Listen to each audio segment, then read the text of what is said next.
Hello students, आपका स्वागत है एक बार फिर हमारे चैनल लर्न विद फन 477 पर। आज हम क्लास नाइन्थ का एक बहुत ही इम्पोर्टेंट टॉपिक आगे बढ़ाने वाले हैं। ये हमारा चैप्टर चल रहा है the structure of the atom and the structure. Actually आज हम बात करेंगे वैलेंसी की। पिछली जो वीडियो अगर आपने देखी है इस चैप्टर की तो आपको कुछ समझ आ गया होगा थोड़ा बहुत कि भाई एक एटम होता है, उसके अंदर एक न्यूक्लियस होता है, न्यूक्लियस के अंदर प्रोटॉन्स होते हैं और न्यूट्रॉन्स होते हैं। साथ ही एटम के बाहर मतलब न्यूक्लियस के बाहर कुछ एक सेल्स होती हैं, ऑर्बिट्स होते हैं, एनर्जी लेवल्स भी इन्हें कहा जाता है, और उसके अंदर कुछ इलेक्ट्रॉन्स चक्कर काटते हैं। इसके साथ ही हमने बात की थी कि कौन सी शेल में कितने इलेक्ट्रॉन्स होंगे। इसके लिए भी यहाँ पर फॉर्मूला दिया गया है 2n²। आपको n की जगह पे सबसे अंदर वाला n अंदर से काउंटिंग शुरू होगी, ना कि बाहर से। तो न्यूक्लियस के बाहर जो सबसे अंदर वाली जो शेल है उसे 1 कहेंगे। तो अगर आप n की जगह 1 रखेंगे तो उस तरह से आपके सबसे अंदर वाली में 2, फिर 8, फिर 18, 32, 50 इस तरीके से नंबर ऑफ इलेक्ट्रॉन्स आने शुरू हो जाएंगे। ठीक है जी। यहाँ पर एक और टेबल दी गई है, जैसे हाइड्रोजन न्यूक्लियस है और उसके बाहर 1 इलेक्ट्रॉन चक्कर काट रहा है, क्योंकि हाइड्रोजन का एटॉमिक नंबर 1 होता है। तो आपको इसके लिए एक टेबल यहाँ पर दी गई है, आप ये टेबल याद कर सकते हैं, जिसमें सीक्वेंस में दिए गए हैं hydrogen, helium, lithium, beryllium, boron, carbon, nitrogen, oxygen, fluorine, neon, sodium, magnesium, aluminium, silicon, phosphorus, sulphur, chlorine और आर्गन। ठीक है जी। इसके नीचे भी आता है कैल्शियम, नहीं पोटेशियम, के एंड कैल्शियम। तो हम आपको इसको याद करने की एक बहुत सिंपल सी ट्रिक बताने वाले हैं। अगर आप ध्यान से सुनेंगे तो आपको एक डायलॉग याद करना है। तो डायलॉग मैं आपको बताने वाला हूँ, क्या है वो। हाई हील लेके भी बुआ, चाची, नानी और फूफी नाचे, ना मांग अल्लाह से पेप्सी, सोडा, कोला और काजू कतली। फिर सुनिए ध्यान से। हाई हील लेके भी बुआ, चाची, नानी और फूफी नाचे, ना मांग अल्लाह से पेप्सी, सोडा, कोला और काजू कतली।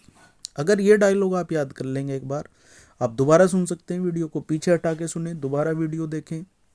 फिर एक बार बता देता हूँ।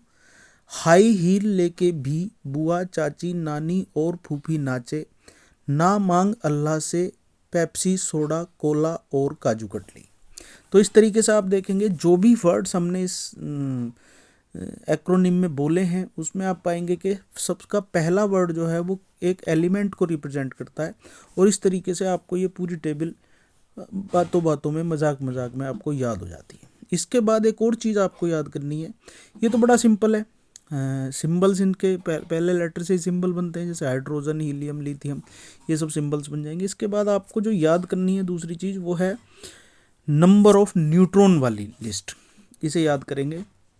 इसमें हाइड्रोजन के सामने 0 लिखा हुआ है, हीलियम के आगे 2, उसके तो इसे आप सीक्वेंस में याद कर सकते हैं। 0, 2, 4, 5, 6, 6, 7, 8, 10, 10, 12, 12, 14, 14, 16, 16, 18, 22, 19 और 20। इस तरीके से आप इसे याद कर सकते हैं। ठीक है जी। जब ये आपको टेबल याद हो जाएगी तो आप कमेंट बॉक्स में आके लिखेंगे, तो हम ये पूरी टेबल बनाना आपको बोर्ड पे सिखाएंगे। बोर्ड पे या नोटबुक पे, जहाँ भी पॉसिबल होगा हम आपको ये, बस और कुछ याद नहीं करना आपको। आपको इस टेबल, बड़ा मुश्किल लग रहा होगा यार, इतनी लंबी चौड़ी टेबल कैसे याद करी जाएगी।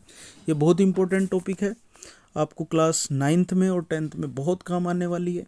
साथ ही ये स्ट्रक्चर जो ऊपर बने हुए हैं ये भी इस टेबल से ही बने हैं। और साथ ही वैलेंसी हम बताएंगे कि वैलेंसी कैसे बनती है।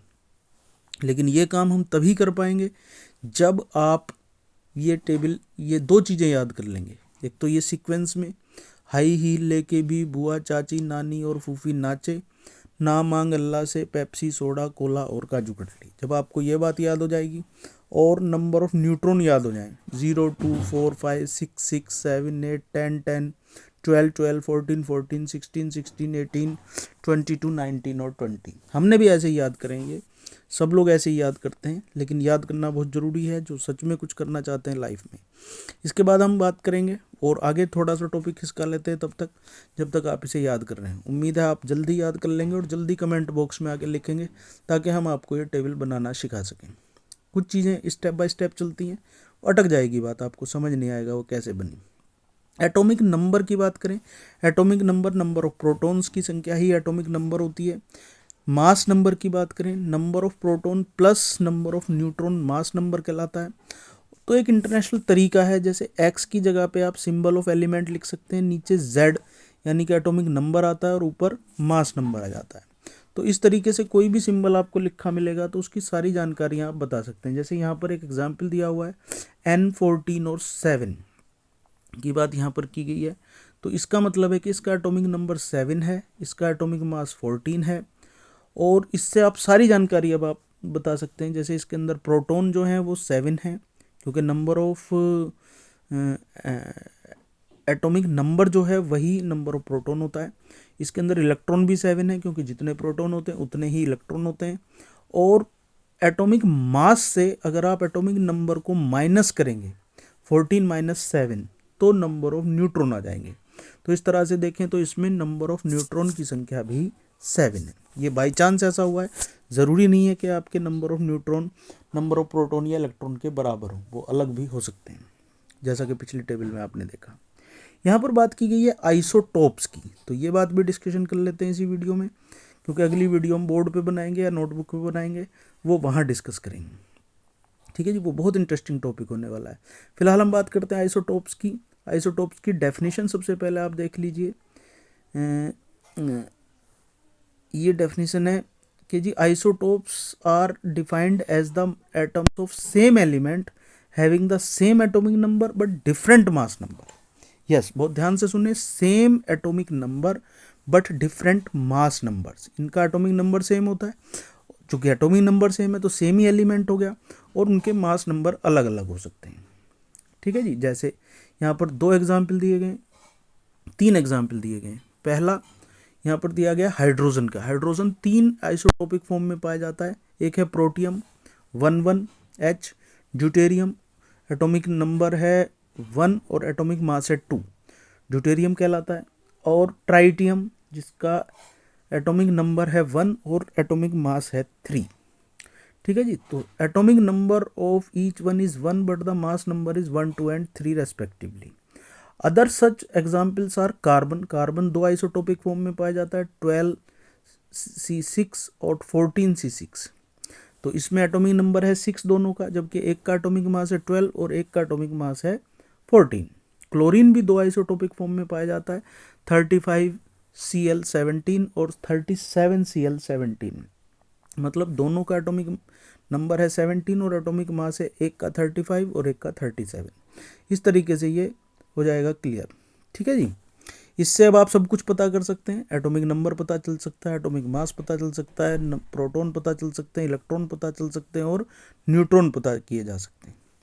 ठीक है जी, यहाँ पे एक छोटा सा न्यूमेरिकल भी आ जाता है, कई बार ये एग्जाम में आ जाता है कि जी क्लोरीन जो है 2 आइसोटोपिक फॉर्म में पाया जाता है, जिसमें से 35U और 37U है, और इनका रेशो 3:1 है। 3:1 का मतलब है कि रेशो जब आप निकालते हैं तो 3 + 1 4 हो जाता है। एक है 3/4 × 100 और एक है 1/4 × 100। तो इस तरीके से एक 75% आ जाता है और एक 25% आ जाता है।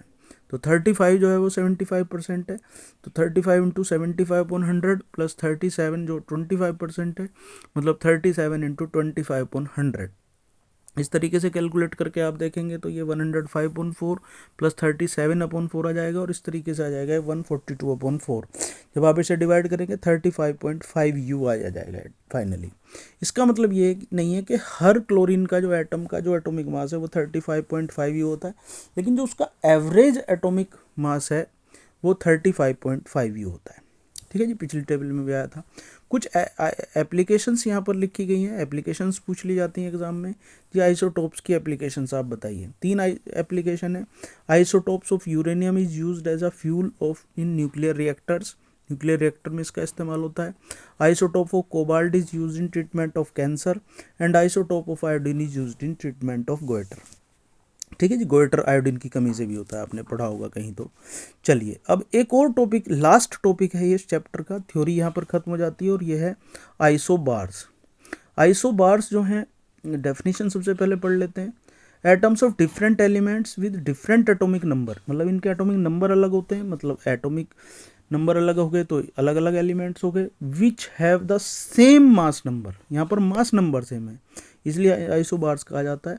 तो कैल्शियम का एटॉमिक नंबर 20 है और आर्गन का एटॉमिक नंबर 18 है। इस तरीके से प्लस करेंगे, उस टेबल में भी बात करेंगे जब हम ये टेबल बनाएंगे। तो ये आइसोबार्स कहलाते हैं। ठीक है जी, मिलते हैं अगली वीडियो में। तब तक आप चैनल को लाइक कीजिए, सब्सक्राइब कीजिए और अपने दोस्तों के साथ शेयर कीजिए। अगली वीडियो देखना ना भूलें। ओके जी, टिल देन टेक केयर।